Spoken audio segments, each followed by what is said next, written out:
Hi friends, कैसे हैं आप लोग। आप देख रहे हैं शाही पाठशाला और मैं हूं बीके सिंह। आज हम लोग पढ़ाई करेंगे मराठों का उत्कर्ष। मराठों का उत्कर्ष जानने से पहले आज हम जानेंगे कि जैसे जैसे मुग़ल शासकों का विघटन होने लगता है तो यहाँ का सुरक्षा प्रबंध जो है वह ढीला पड़ने लगता है। तो मुग़ल साम्राज्य के विघटन के साथ साथ उत्तर पश्चिम सीमा पर सुरक्षा प्रबंध जब ढीले पड़ गए तो उधर से पश्चिम से यानी फारस की खाड़ी की तरफ से आक्रमणकारियों का जो आक्रमण है वह बढ़ने लगा और उस क्रम में दो आक्रमणकारी भारत में आक्रमण किए, वो थे नादिर शाह और अहमद शाह अब्दाली। यहाँ से कुछ पॉइंट्स जो हैं, कुछ प्रश्न जो है बहुत इम्पॉर्टेंट हो जाते हैं, उसकी चर्चा मैं यहाँ पर कर लेता हूँ। नादिर शाह को भारत का नहीं, नादिर शाह को ईरान का नेपोलियन कहा जाता है।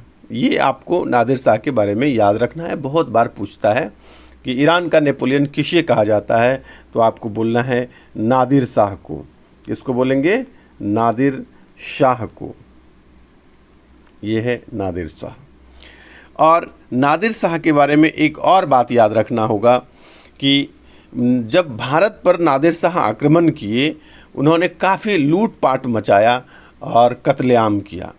उसके बाद जब वो वापस जा रहे थे, चूँकि मुग़ल साम्राज्य के जो बाद के जितने भी शासक हुए, प्रवर्ती शासक हुए, उसका सुरक्षा व्यवस्था या उसकी शासन व्यवस्था कहें तो उतनी अच्छी नहीं थी, बहुत घटिया किस्म की थी, जिस कारण से क्या हुआ, आक्रमणकारियों का मनोबल काफ़ी ऊंचा था। लास्ट में हम लोग पढ़े थे पिछले वीडियो में मोहम्मद शाह के बारे में, और मोहम्मद शाह के बारे में हम लोग पढ़े थे कि वो अंतिम मुग़ल सम्राट थे जो मयूर सिंहासन पर बैठे थे। मयूर सिंहासन पर बैठने वाला अंतिम सम्राट कौन थे? तो यही मोहम्मद शाह थे। मोहम्मद शाह के समय में ही 1739 ईस्वी में नादिर शाह का आक्रमण होता है और वो जब वापस जाता है तो यह मयूर सिंहासन, जिसको तख्ते ताऊत कहते हैं, और कोहिनूर हीरा, दो प्रमुख चीज़ नादिर शाह अपने साथ कहाँ लेके चला जाता है? ईरान चला जाता है लेकर के। ठीक है, आइए इसके बाद उसी के एक शिष्य थे, चेला चटिया नादिर शाह के, अहमद शाह अब्दाली। नादिर शाह के बाद अहमद शाह अब्दाली भारत पर आक्रमण करते हैं और अहमद शाह अब्दाली भी उनके कार्यों को, किसके? नादिर शाह ने लूटपाट और कत्लेआम के दोहराता है। 14 जनवरी 1761 ईस्वी को अहमद शाह अब्दाली एवं मराठों के बीच पानीपत के तृतीय युद्ध हुआ। इस युद्ध में मराठों का नेतृत्व बालाजी बाजीराव कर रहे थे और मराठों की पूर्णतः पराजय हुई। इस प्रकार से हम लोग यहाँ पर दो आक्रमणकारी जो भारत पर आक्रमण करते हैं उसको सुन लिए। आइए आज हम लोग पढ़ेंगे मराठों का उत्कर्ष। मराठों के उत्कर्ष में क्या होता है कि 16वीं एवं 17वीं शताब्दी में भारत में हुए धार्मिक आंदोलनों में महाराष्ट्र में भी यह धार्मिक आंदोलन होता है, जिसमें तुकाराम, रामदास, बामन पंडित, एकनाथ जैसे धर्म सुधारकों ने जन्म लिया। इन सब के उपदेशों ने मराठा के एकता के सूत्र में बांधने एवं देशभक्ति की भावना जगाने में महत्वपूर्ण योगदान दिया। औरंगजेब की हिंदू विरोधी नीति की परिणाम था कि शिवाजी ने हिंदू पातशाही एवं हिंदुत्व धर्मोद्धारक की उपाधि धारण कर पुनः ब्राह्मणों की रक्षा का प्रण लिया, जो मराठा उत्कर्ष का एक कारण रहा। यहाँ पर एक ट्रिक है जो मराठा साम्राज्य के शासक के क्रम को दिखाता है। आइए उसे जानते हैं। यह ट्रिक आपको तभी पसंद आएगा या तभी आपको याद रहेगा जब आप मेरे साथ मेरे बोलने के बाद दोहराएंगे। मैं एक बार बोलता हूँ, फिर आप दोहराएंगे। आप बोलेंगे शीश राम सीसा मराठा। क्या बोलेंगे? शीश राम सीसा मराठा, शीश राम सीसा मराठा। जब यह बोलते हैं तो शीश में सी जो है ये शिवाजी के लिए और सौ, दूसरा सौ जो है संभाजी के लिए। शीश में शिवाजी, संभाजी, राम का मतलब राजा राम, और फिर जो है शीशा जो है यह शिवाजी द्वितीय और शाफ और शाहू। तो यह 5 प्रमुख शासक हुए जिनके क्रम को आप शीश राम सीसा मराठा से समझ गए। ठीक है, आइए शिवाजी में हम लोग आगे बढ़ते हैं। मराठा साम्राज्य की स्थापना शिवाजी ने किया था। औरंगजेब ने शिवाजी को राजा की उपाधि प्रदान की थी। ये याद रखना आपको कि औरंगजेब ने, किसने राजा की उपाधि प्रदान की शिवाजी को, तो आपको याद रखना है औरंगजेब ने। शिवाजी का जन्म पूना के उत्तर पश्चिम गुन्नार के समीप सिवनेर नामक स्थान पर हुआ था। भोंसले वंश के शाहजी भोंसले की प्रथम पत्नी जीजाबाई के गर्भ से हुआ था। कब हुआ था? 1627 ईस्वी में। इस प्रकार से शिवाजी के पिता और माता का नाम क्या हुआ? पिता का नाम शाहजी भोंसले और माता का नाम जीजाबाई थी। 22 जून 1665 ईस्वी को पुरंदर की संधि होती है, जिसमें शिवाजी एवं महाराजा जय सिंह के बीच हुई। पुरंदर की संधि किसके किसके बीच हुई? शिवाजी और महाराजा जय सिंह के बीच होता है। 16 जून 1764 ईस्वी को शिवाजी ने रायगढ़ में काशी के प्रसिद्ध विद्वान श्री विश्वेश्वर गंगा भट्ट के द्वारा अपना राज्याभिषेक करवाया और साथ ही छत्रपति, बोलते हैं ना छत्रपति शिवाजी, हैंदव धर्मोद्धारक एवं गौ ब्राह्मण प्रतिपालक की उपाधि धारण किया। क्या क्या उपाधि धारण किया? छत्रपति, हैंदव धर्मोद्धारक और गौ ब्राह्मण प्रतिपालक की उपाधि धारण किया। शिवाजी ने जो प्रमुख युद्ध किए, उस युद्ध में उन्होंने कुछ जगह को जीता भी था। वो जीते हुए शिवाजी द्वारा जीते गए किले को हम लोग क्या पढ़ते हैं? एक ट्रिक से पढ़ते हैं, जिस ट्रिक का नाम क्या है? रात को। ट्रिक को क्या बोलते हैं? रात को। रात को का मतलब हुआ रा फॉर रायगढ़, तो फॉर तोड़न और को मतलब कोंकण। रायगढ़, तोड़न और कोंकण 3 किले थे जो शिवाजी ने जीता था। शिवाजी के आध्यात्मिक गुरु का नाम रामदास था। आध्यात्मिक गुरु कौन थे? रामदास थे। जबकि राजनीतिक गुरु कौन थे? दादाजी कोंडदेव। दोनों में मिक्सअप पैचअप नहीं कीजिएगा, क्योंकि आपको दोनों ही गुरुजी का नाम अलग अलग याद रखने हैं। शिवाजी के आध्यात्मिक गुरु रामदास, जबकि उनके राजनीतिक गुरु उनके दादाजी कोंडदेव थे। 1665 ईस्वी में औरंगजेब ने राजा जय सिंह को शिवाजी से युद्ध करने भेजा और राजा जय सिंह ने शिवाजी को पराजित कर दिया। और यही युद्ध क्या होता है? 1665 ईस्वी में पुरंदर की संधि के लिए बाध्य करता है।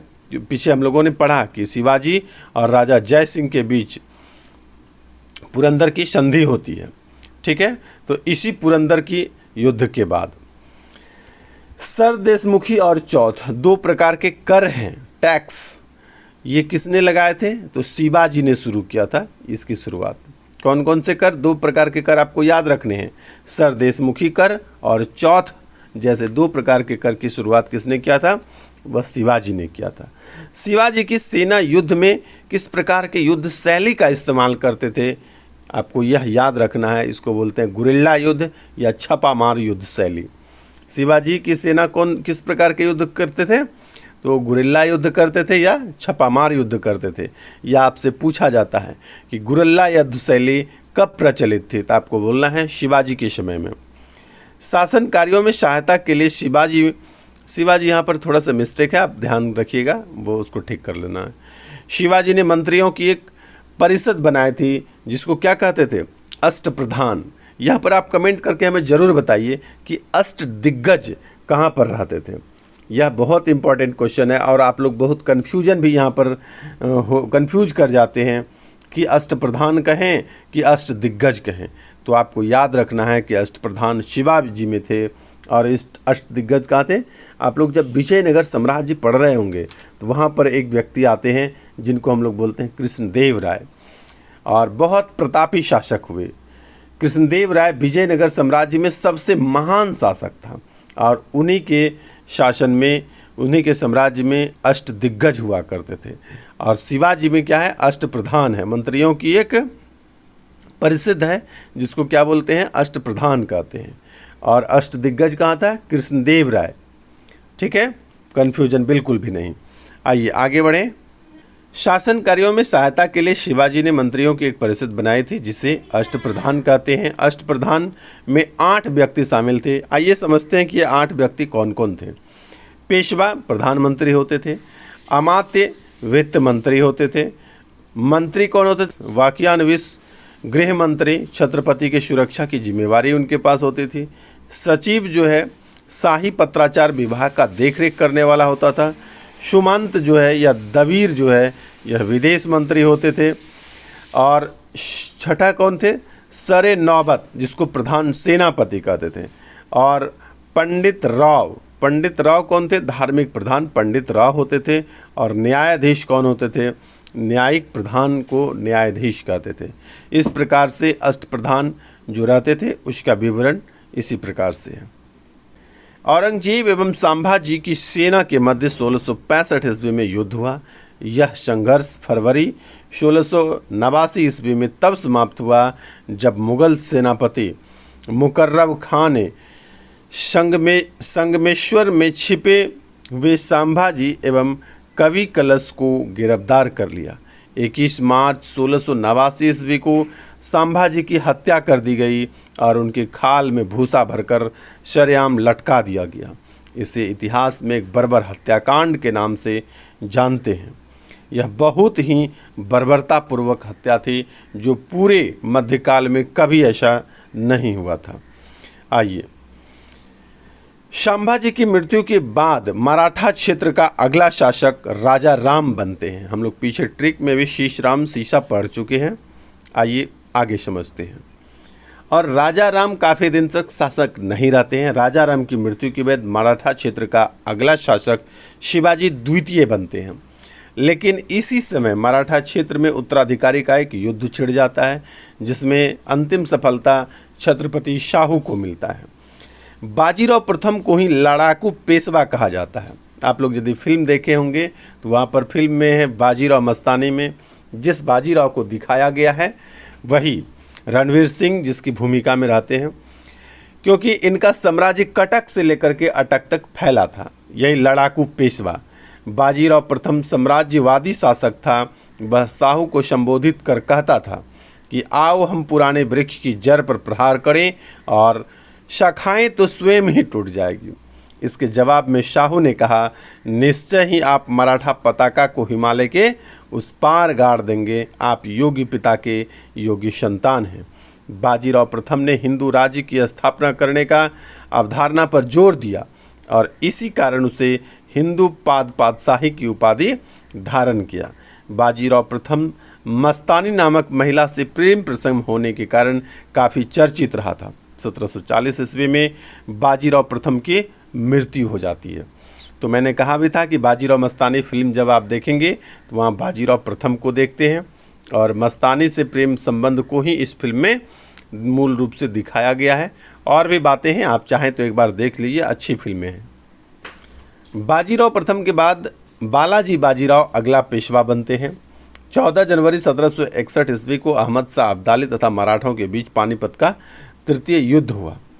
अहमद शाह अब्दाली, मैंने पीछे भी इस चर्चा को बताया था, इस युद्ध में मराठों की पूर्णतः पराजय हुई थी। बालाजी बाजीराव को ही नाना साहब कहते हैं। प्रथम आंग्ल मराठा युद्ध 1775 से लेकर के 1782 ईस्वी तक चलता है।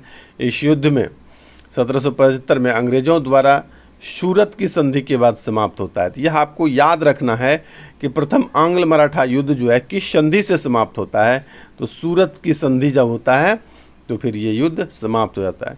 और इस संधि के अनुसार होता क्या है कि बम्बई सरकार राघोबा के से 1.5 लाख रुपये मासिक खर्च लेकर उसे 2500 सैनिकों की सहायता देगा। नाना फडणवीस ने अंग्रेज कैप्टन कर्नल आप्टन से मार्च 1776 में पुरंदर की संधि करते हैं।